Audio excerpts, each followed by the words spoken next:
Welcome to the Tuesday, April 16th, 2024 Garrison Board of Education regular business meeting and BOCES budget vote. Dusty, will you call the roll, please? Joshua Marcello. Here. David Gilbert. Here. Jennifer Harrington Wilson. Here. Dan Jesno. Here. Courtney McCarthy. Here. Ken Schott. Here. Sarah Tommy. Here. Pledge of allegiance. Pledge allegiance to the flag of the United States of America and to the republic for which it stands, one nation, under God, indivisible, with liberty and justice for all.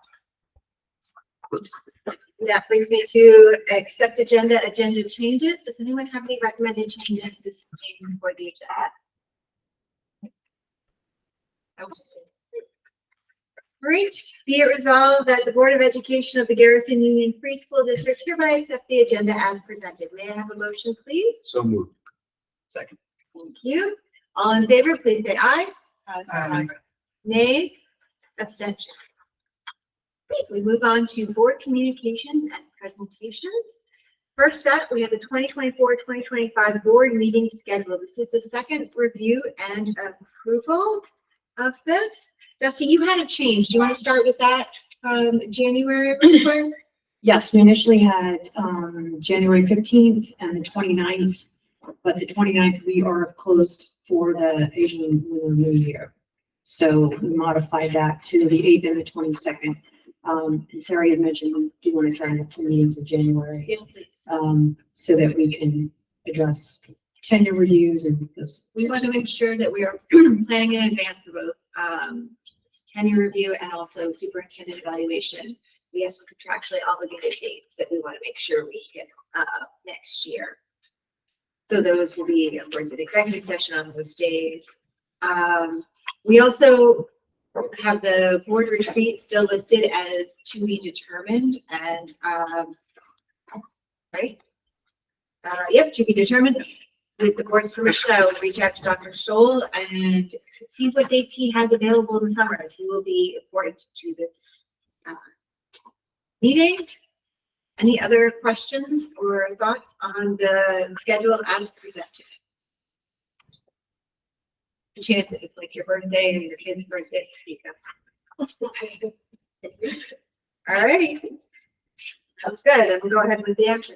Be resolved, Board of Education of the Garrison Union Free School District does hereby approve the 2024-2025 board meeting schedule as presented. May I have a motion, please? So moved. Thank you. All in favor, please say aye. Aye. Nays? Abstentions? Thank you. Next, we have the response to the OSC audit, discussion and approval of written corrective action plan. We read the recommended action first, and then after we have a motion on the table, we'll pause for discussion. Be resolved that the Board of Education of the Garrison Union Free School District is hereby approved the written corrective action plan dated April 15, 2024, in response to the 2023 Office of the State Comptroller (OSC) audit, and further directs the superintendent to submit the written corrective action plan to the OSC and New York SED by the April 19, 2024 deadline. May I have a motion, please? Second. Thank you. James, did you want to say anything on this, or are we good? I have said way more than enough. All right, I'm this good. was reviewed by the audit committee last week. There were recommended changes which were made. If anyone had any questions or thoughts on it? Carl, I mean, I would just add that the control's office made 4 recommendations to enhance our safety and security with regards to technology. And we've addressed so far 3 out of the 4. The board budgeted last year for some upgrades with our infrastructure, so that's included.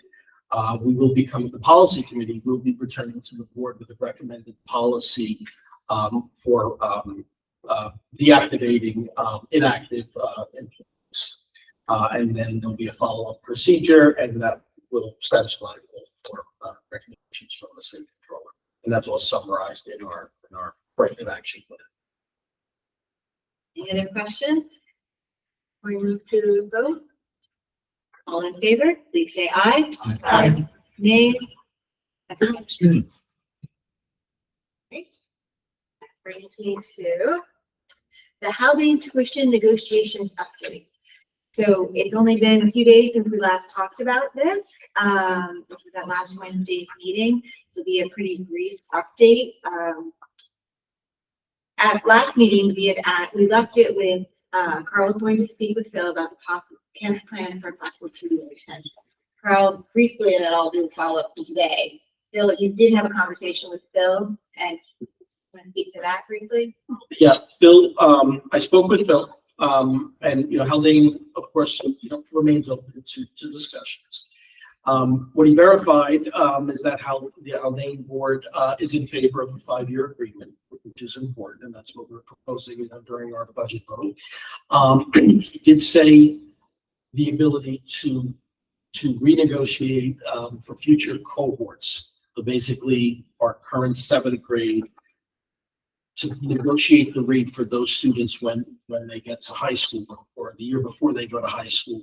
That is something that the board felt strongly about maintaining. But with that, I know Ken had an idea for a different proposal, which I think is being considered. So Carl, Courtney, and I spent about an hour on the phone with Aaron Moritz this morning trying to hash out this language and decided that before we go any further, it would really be good to know and connect lawyers to really look at language. We want to make sure that this is something the Haldane board is in favor of. So the 2 things that we're asking for is we'd like to list out the grade years of graduation to ensure that those 5 years are covered at the 2% for CPI. So that would be 2025, 2026, 2027, 2028, 2029. And Aaron would include language, our council would include language to that effect. And then Aaron suggested, or we came to the conclusion that I reached out to their board president, Peggy, and asked if we could include a set rate at the 2% CPI for the cohorts entering in 25, 26, and 26, 27. So that gives our 2 years. And then also sets it so that we would have a negotiated rate by the August before those students enter 7th grade. Now, the stumbling block we ran into in the language is that date is already passed for the 7th grade, and we'd like to have a longer runway. So reaching out to, if it's okay with you guys, I'll reach out to their board president and just say, would you be amenable to this, having these 2 years locked in, and then keep looking at it for sort of every 2 years going forward and build out that little bit of space for these negotiations and see if we can reach that compromise. They have a meeting next week. Hopefully they can discuss that then, and we can continue on with this. But before we get the lawyers together, we thought that would be better. The lawyers need to hear from the boards. Okay, great. Well, then I will reach out to Peggy tomorrow and we'll go from there. Okay. That brings us to public comment.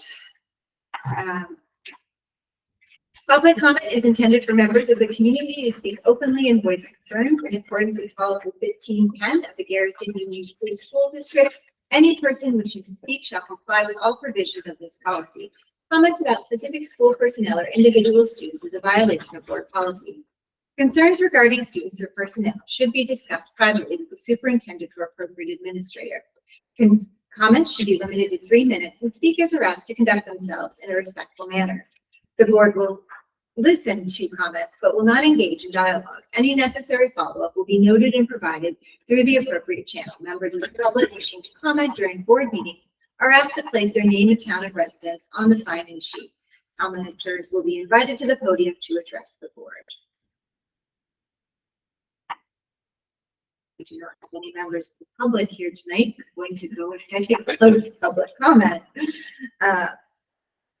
Next, we will move on to accepting the minutes. Be it resolved, Board of Education of the Garrison Union Free School District does hereby accept the minutes of the regular business meeting of April 10th, 2024 as presented. May I have a motion, please? Second. You? Can I make a comment? Yes. So, I know we had previously discussed maybe having a little more information in the minutes about what happens at the committees, and I appreciate that that's the added a sentence. But I would love to see it be more like a paragraph. I don't know if it's more appropriate for the chairperson of the committee to email that paragraph to Dusty for inclusion on the report. But I feel like you still don't get a sense of what's happened, and you have to go back to the video.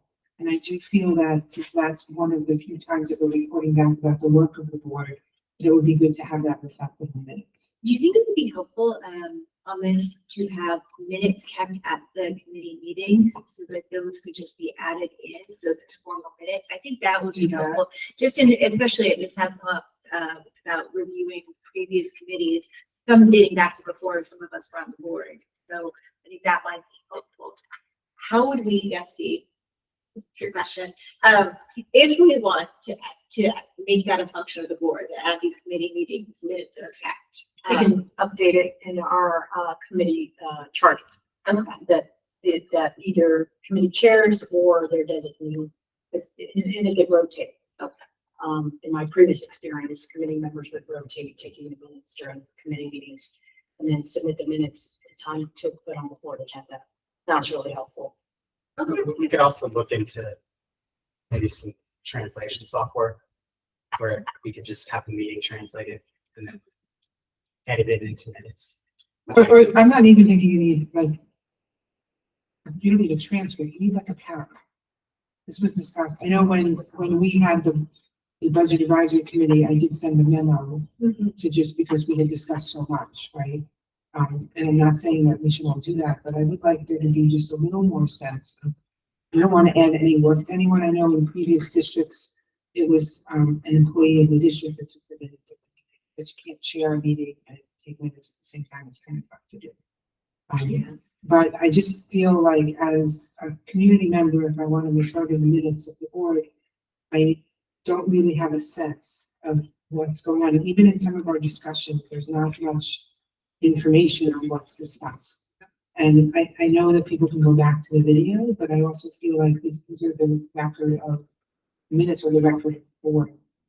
I think, were you suggesting using that transcribing software, like to create like record it in the moment and then you make your paragraph? And then AI will summarize it for you. Yeah.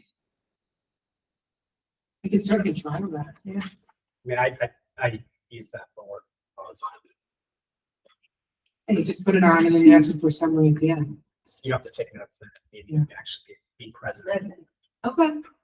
Which, is there a software that you? I use Otter, but Yeah, that's what everyone's using. Also, perhaps there could just be a standard template. I don't know if one exists, or Dusty, you could create one. It's, let's give you more work of just so that the minutes can sort of look uniform. Well, Otter will do that for you. Nice.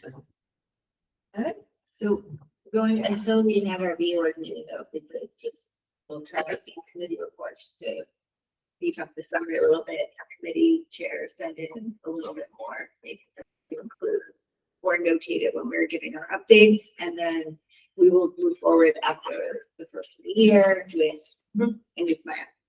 That'll be helpful then. All right, do we have a motion? We did get a motion, right, on this? Yes. Great. Any other thoughts on these minutes as presented? Okay. Go to a vote then. All in favor, please say aye. Aye. Nays, abstentions. Okay. All right, next we have this CSE recommendations, CPSC recommendations. Be it resolved that the Board of Education of the Garrison Union Free School District approve the Committee on Special Education, CSE, and the Committee on Preschool Special Education, CPSE, recommendations and student placements. May I have a motion, please? So, Thank you. All in favor, please say aye. Aye. Nays, abstentions. Thank you. Next, we have a policy meeting. First reading of policy 7134, admission of foreign exchange students. I'm going to go ahead and turn this over to our policy chair, Courtney. Alrighty. Thanks. So we held this we discussed this at our policy committee meeting 2 weeks ago, and held it from the last meeting. So we wanted to clarify some of the language with council. Specifically, there's two, from what we understood, there's two different kinds of student exchange visas, an F1 and a J1. So what this policy would only, refer to the, valid J1 visa, which is a 1 year, exchange program. And some other concerns were about tuition. And so one of the things we've, what's highlighted in here is that it would not, our tuition would not cover that foreign exchange student to attend any BOCES programs, since it is an additional cost. And it would be subject to approval after, from the budget vote and where the district is standing financially. If we had to go out for an override, we would not be accepting any foreign exchange students that year. That does not say that in the policy, that was one. Well, let's see. So, Carl, I'm going to turn this over to you since you're the one who spoke to council. Approvals or denials will be made after the annual budget vote and election, and approvals shall only be made in the event of the original budget passing, Which could be an override. which could be an override.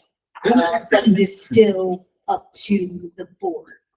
Does that mean that the family who wishes to sponsor wouldn't know if they have tuition covered until the end? Yes.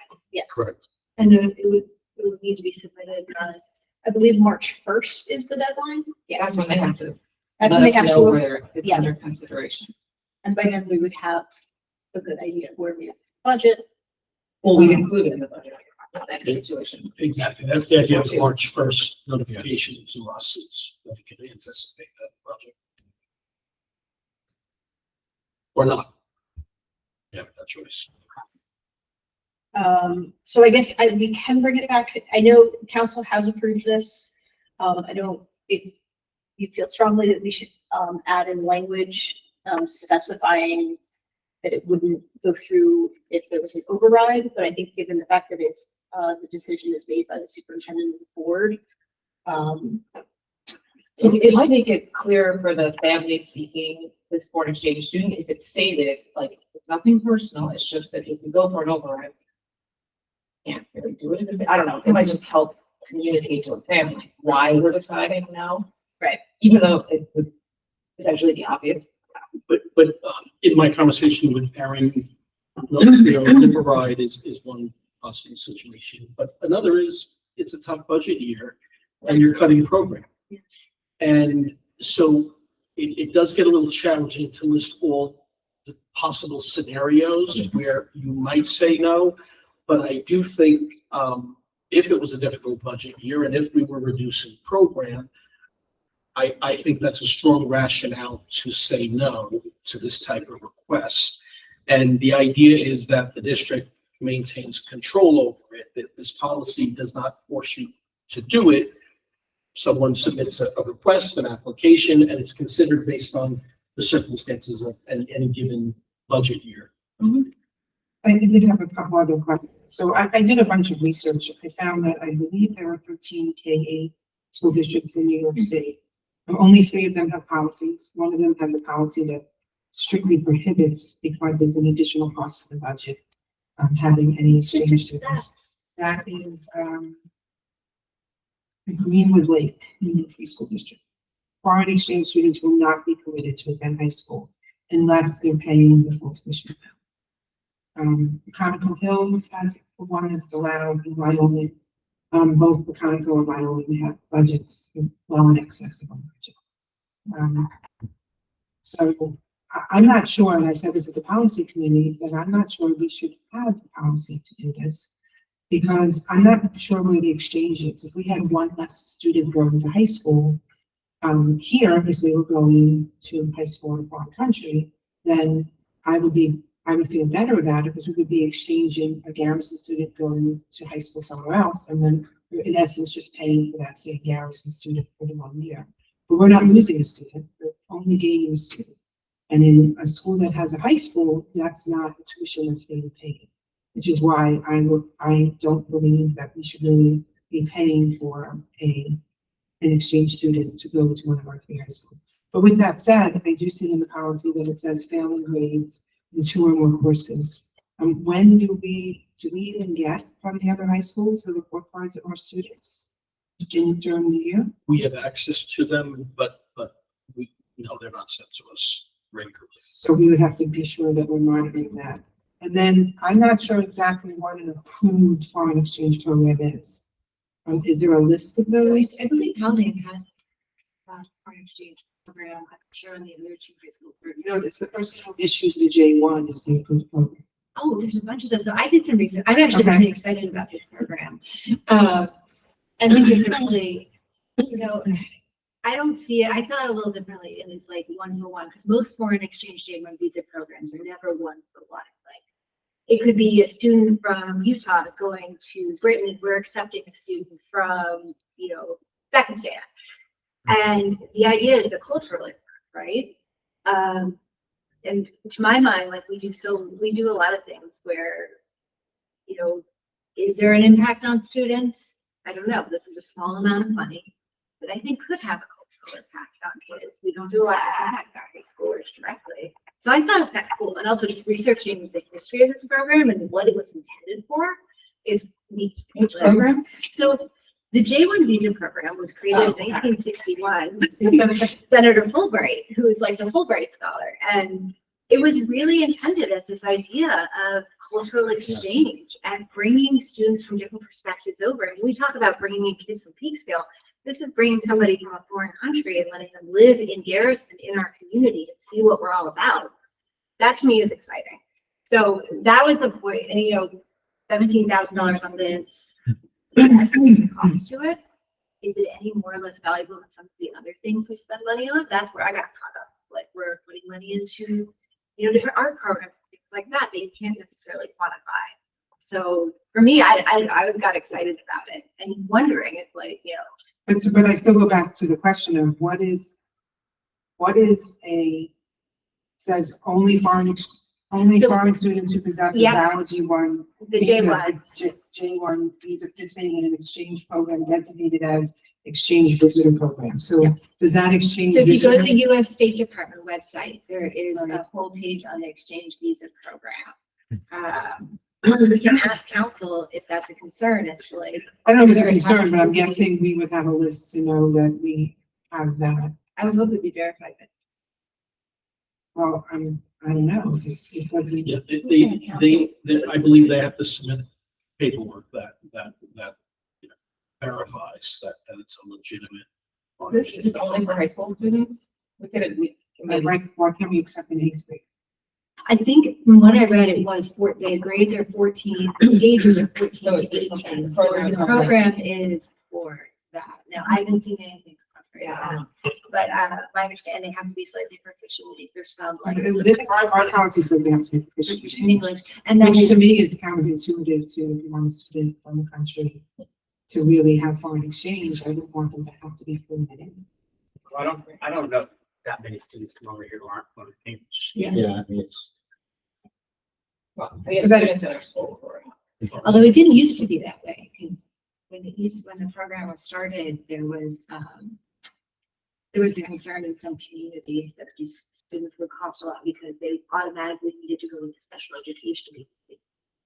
And that was part of the sort of getting rid of that bias. And so then why isn't our policy including students on F1 visa? The difference would be they would pay the tuition. F1 visa is traditionally a 4-year program. So Or why would we be opposed to that? If you really want cultural exchange, it wouldn't cost us anything to include students on that. I suppose we could certainly look into that. I know. Historically, there's been no request for that. I know a lot of students who come from other countries on an F1 visa go into private schools. But I do know like Tuckahoe's policy did, and a couple of other policies in Westchester do include provisions for J1s and F1s. If we had an F1, so that would be a family hosting a student day and that student wanted to master. No, they could want to attend Garrison. But if they're F1, they could just pay the tuition to all of it. We wouldn't even need to get involved. They would have to. Well, except we would be transporting them, right? Because they're living in Garrison, they're the district of residence. Not if we don't have policy. Well, I would say- so we're saying we're having a policy. So I think if we're gonna have a policy, it should be all inclusive. I think that's the question. I don't feel it's necessary to add in F1. As we, F1 in the first one? No. I don't think so. It's always only been J1. And from what I found from the research I did was that it's existing policies, Tuckahoe not included. It's not universal, but most of them are just talking about a J1 visa, which is a 1-year program. I mean, I kind of feel like if a young person comes and has residency, even if it's temporary within our district, like say my niece needs to move in with me because of whatever reason. I feel like if they are establishing residency and there's proof of that of some sort, whatever that proof is, then they're a resident of Garrison for, even if it's just for 6 months or a year or a year to 4 years or whatever it might be. It seems like if this exchange program gives the proof that they're residing, then, because I think some people that we don't. Yeah. They live here. Even if it's temporary. So what is the F1 is for 4 year? No, it should be for 1 year. It's just a different type of visa, and it does, the J1 requires that, I think it's either 49 or 51% of the cost is funded through scholarship, right? F1 does not have that requirement. That's the difference. In my understanding, but I'm not an attorney. But damn Not this time. Do we have any records of requests that Garrison has received for J1 versus F1? Well, we only had J1 2 years ago, Dan. We can't find evidence of, in recent history, any other requests that we expressed. But that's not to say they recur. We just don't have any biggest knowledge of it. Well, we have a J1 request that spurred all this. So. Yeah, and we have one now that hasn't been made. So, yes, family to be patient while we discuss this. I mean, if we pass this policy, we can't even tell the family until May, whatever. With the budget. Yeah, well, and that is up to the board. I mean, that is something you don't have to. It is something in the other policies that I found in other districts, whether they be K8 or not, it does say that they're notified after their successful testing. So just so I'm clear that, so J1, they're getting some percentage of scholarship funds through their qualifying foreign exchange program. And the tuition payment, the cost of tuition is considered a scholarship. And then the F1 could be just a family who sends their kid over to live with a resident. Would there be additional costs to the district for F1? No, because they have to pay the tuition according to the visa stuff. So is there any reason we couldn't just make it a blend of both? We just add that one in here. Just in case. Well, because we're saying for the J1 that we're going to incur the cost. So I think in other policies that I read, the F1 was a separate paragraph because the district did not incur the cost. You know, I'm not well versed in this, but the little bit that I've read is the F1 enables you to work. The J1 you cannot work. And F1 is more common in colleges, where a student is more likely to have a part-time job. I read suggested F1 was for college. Yeah, I didn't even know about it until I saw it in Tuckahoe's policy in about 6 or 7 other policies. There may be no downside to including it. I think we can double check with Evan Morris. She didn't think it was necessary.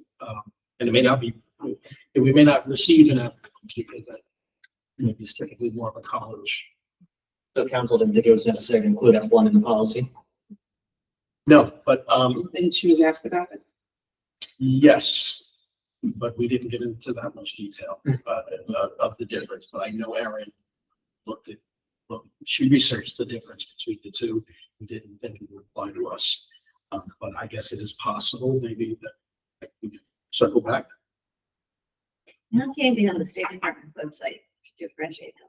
It was really interesting letter from the Secretary of State encouraging superintendents to. This is the big part. I read about it. And I just want to be clear, my only concern with it is if you are a K-12 district and you accept a foreign exchange student, you're not paying anyone tuition for that student to attend your school. You are incurring some We are costs. K-12 district, we just. Right, so, but if you're a K-12 district that has a high school, there is not a tuition payment that's involved. And knowing, that last year we did go for an override budget, this year we're not. I am concerned that if you had two students come in, $30,000 is a big impact on our budget. We have a tiny budget. And when I looked at the districts that do have policies, their budgets are over $20 million, which is a lot more than our budget. Like $30,000 to our budget is significant and would require us, if we had to cut that, to cut program or cut supplies. We wouldn't do this if we had to make cuts, and I still think it's worth the exchange. It's likely one or two kids. I mean, I would cut art installations, I would cut a lot of other things. For one student. Well, I would cut a lot, like, I would weigh the benefits. We don't spend a lot of money fairly on additional programs for high school. I find it odd that this whole discussion is that we're spending a lot of time and worrying a lot budget-wise about something that affects, the last 2 years of kids, right? And very few kids. Well, then I really like the idea of foreign exchange students. And I just wonder whether it's worth looking at the possibility, and I haven't done this, so I don't know if this could be nonsense, but we actually encourage foreign exchange students, and we found foundations who might even support something like that. But this is a very homogeneous community. It's one of the problems with this community is that it's so goddamn homogeneous. Really, seriously, right? And it would be exciting to have. It would be a good thing for our students to have not one student every 2 years, but to have, like, a group of kids from overseas, from different countries, to just enrich the world that our kids live in. And I think that may take some affirmative action on our part to actually find out if there's a way to make that happen. Maybe there isn't. We can create a scholarship fund. What? We could create a scholarship fund just for We that. could do that, or there really may be foundations who would support something like this. But if a community like ours, a very homogeneous community like ours, wanted to bring in kids who are very different from us in their backgrounds, that's something that somebody could take the initiative. I think the parents and hosts are taking on a lot of costs. And I understand that, but I mean, and good for that. But I mean, we're talking about such a small, tiny piece of our budget and I mean, how about if we try to make it really a much bigger thing? I would love to see eighth graders here and have a scholarship fund, and then maybe that becomes something that the board funds a little bit every year and gets the foundations involved. If that's the way that our community wants to go. I just wanted to share my opinion. That would be great. It seems like the State Department wouldn't allow that. It does, the more I'm reading it. On that one. Oh, on that one. Okay, then that's good. I haven't read the requirements of that one. Because I think we talked also about eighth graders in the policy committee. So that would be something that I would want to be sure to include.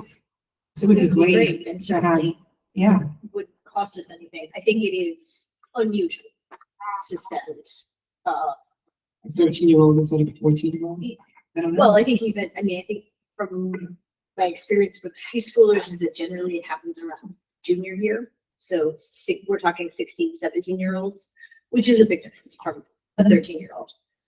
Not to say that it couldn't happen and it would be wonderful. And I think we would, certainly try to support that student.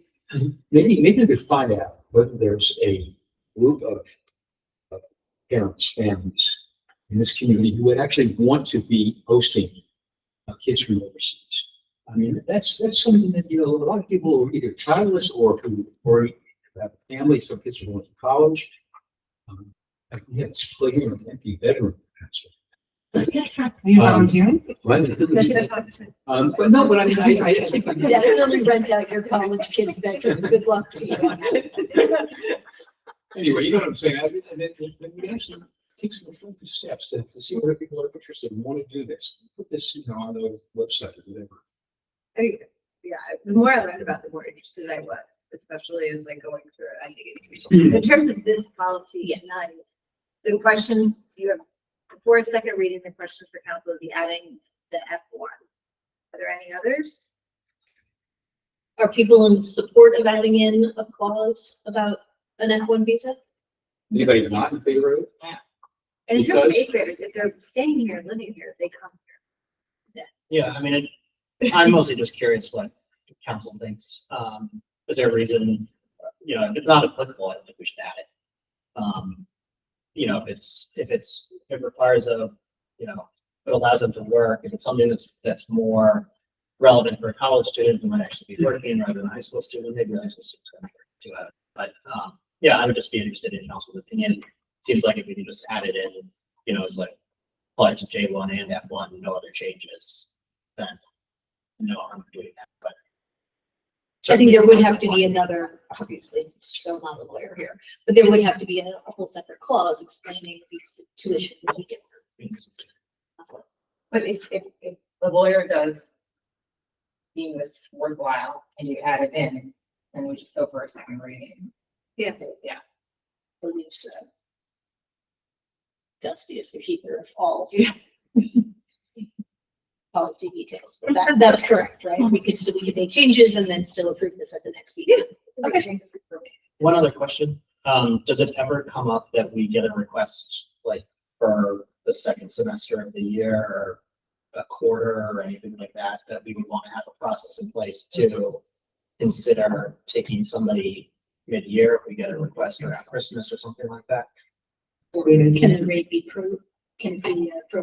Yeah, and also if, the policy currently says we have to know by March and then there has to be budget, or, I assume we have to have a separate vote on the expenditure. For right? We don't spring, have a standalone so vote. if you come in, Well, what if it's, so. Joe, can you just budget one foreign exchange student every year? Considering we have like one in the past 10 years. we do have, we keep extra placements, one of which we already used this year for students. I just wonder, does the State Department allow, I can't figure the that out. million a year and are they strict and say it's only, well, I don't know. Yeah, I would say if we got a question like that, then we would immediately go to council, discuss, but rather than trying to put in all of the if-then scenarios into a policy, I say typically it's a one-year program. I say we keep it within the time frame that we need for our budget process and leave it as is. I mean, does the policy allow the board to do this even if we come budget process? Like if they came in December, we could say yes, we could vote as a board to do that, or does it have to? It makes it up to us. Could afford it override our policy. Yeah, the board always has the option to override the policy. Okay. So I think it's unlikely that you'll get a partial year request. In my experience, it's always been a full year then. So if that came up, I think it would be unusual and we probably could consider it and make an exception if you chose to do so. State Department website says you can host a student for one semester of the entire year. Choose. And J1 is good for 18 months.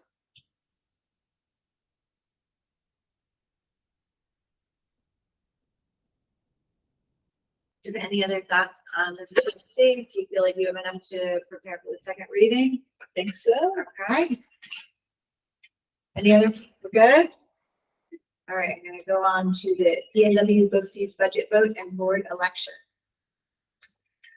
All right, whereas the Board of Cooperative Educational Services of Putnam Northern Westchester County, thereafter BOCES, has proposed its tentative administrative budget for the 2024-2025 school year, July 1st, 2024 through June 30th, 2025. Now, therefore, be it resolved that the BOCES tentative administrative budget for the 2024-2025 school year in the amount of $11,596,000 be and hereby is approved by the Garrison Board of Education. May I have a motion, please? So moved. Do you have any questions regarding the BOCES budget? Couple questions. So we, sorry, newbie questions here on this. So we pay for BOCES services per service generally, correct? So do we contribute any other revenue in the budget process to BOCES, how's that work? Okay, so there are, a couple of components of the BOCES budget. There's an administrative and a capital component, which are allocated to districts based upon the relative size of your district. The proportion out, how much is allocated to you. As a part of their development process, they tell the districts what that is going to be, and then you're asked to vote on it. What the districts also pay is for what they participate in the COSERs, the service agreements they also have. And that is it depends on how the service agreement is structured. They're all different. Could be a flat fee for anything, or it could be something that's based on a per use basis. So those are all different, and that is based upon whatever your service request is that you say that you want to have these such and such services, and you pay for those. Administrative and the capital components are allocated. And that's the administrative and capital components are formula based on predetermined. They're based on size the and formulas, stuff like that. the formulas that basically stack up all the districts. Determine your amount. Got it. And so the bigger districts will have a bigger amount. And so we're voting on this piece tonight, but we've already assumed in the budget that we're going to fund the administrative and capital Yes. based on what we are voting on today. Yes. Do you have any other questions? Is that count on it? Could we vote on this? Not today, like, could we vote on it like last? We couldn't vote on it. That's all, the whole state is today. Today. It's just it is a rule of the state budgeting process for schools is BOCES votes are all held on one specific.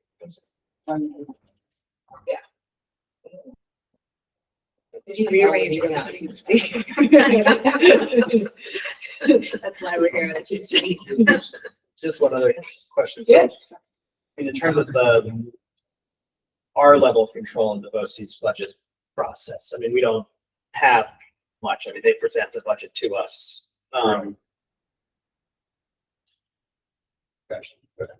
And increases are usually typical and all that. Well, they give a lot of justification for their increases in the meetings that they have in the fall. The administration can let them know what is happening. Obviously, the capital components, they talk about what improvements are being done to the district, how much they have to finance it for, and that's what allocates the administrative component. They talk about health insurance is the main thing they talk about. Yeah. And there is no fund balance at the end of the year. That's between the districts based on the percentage of how much is spent by each district. That's what they call BOCES refunds. Or return to you in the following year. We have had, I think this brings, we're gonna have new board members again next year, and BOCES has come in the past and presented what I thought was a really good presentation on who they are, what they do, what their services are, because we access a fair amount of their services. Things we couldn't do if it was just our district, programs we wouldn't be able to have. Yeah. So I think it's worthwhile maybe next year if we could look to schedule. I'm asking, but BOCES to come back and do their presentation as a reminder. I mean, the one I'm remembering was during COVID because I was at home on the screen, so I know it's been a while. That's the last. So I think it would be good to hear from sort of what they offer us again, or sort of refresher course prior to the budget, the BOCES vote next year. So. Yeah, that'd be great. I'd be very interested. I know we get great services for BOCES, but just curious about the process. And Yeah, they how- can answer a lot more in-depth questions about their programs. Yeah. Great. Does that answer all your questions for tonight, Don, on this vote? Yep. Okay. We'll go ahead then. Are there any other questions? Move to a vote then. All in favor, please say aye. I Nays, abstention. I'm Steve. PNW BOCES board member election. Be it resolved that the Board of Education of the Garrison Union Free School District does hereby cast its vote for the following candidates to fill 4 vacancies on the Putnam Northern Westchester Board of Cooperative Educational Services for 3-year terms commencing July 1st, 2024 and expiring June 30th, 2027. Okay, may I have a motion, please? So moved. Okay. Any questions on the candidates? I believe there are 4 slots and 4 people, 2 of whom, one of whom is a Garrison resident and past Garrison school board member, and Jim Ryan, who lives in Cold Spring. I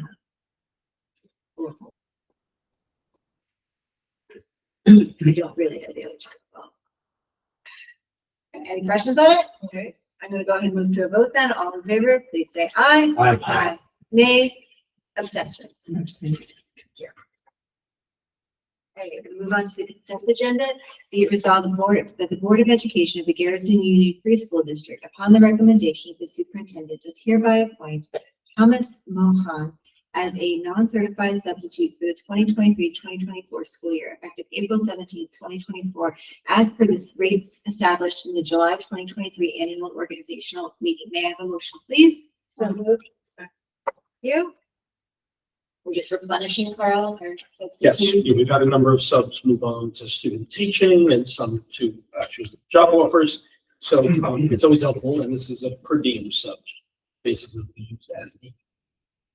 And that is we have that posting up throughout the year so that any apply at any time, so they can Yes. reach out. Is that correct? Yes, we do on plus to keep open posting. Any other questions? All in favor, please say aye. Aye. Nays, abstentions.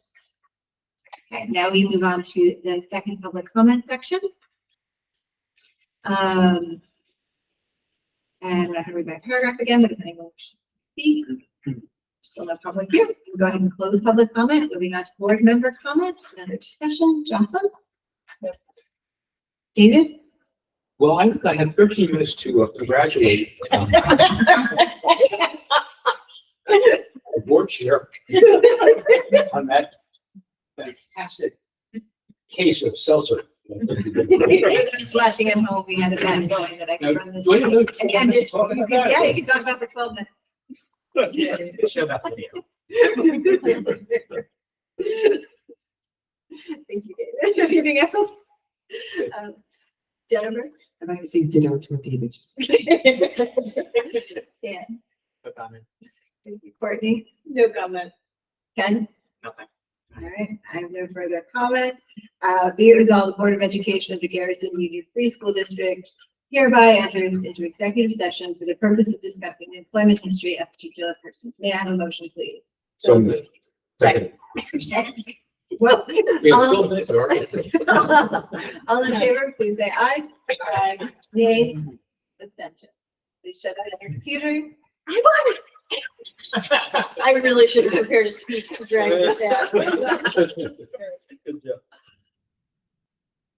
We seriously need to keep going. Try to get- If I had known that years You ago. guys drew really well. Look at this one. Yeah.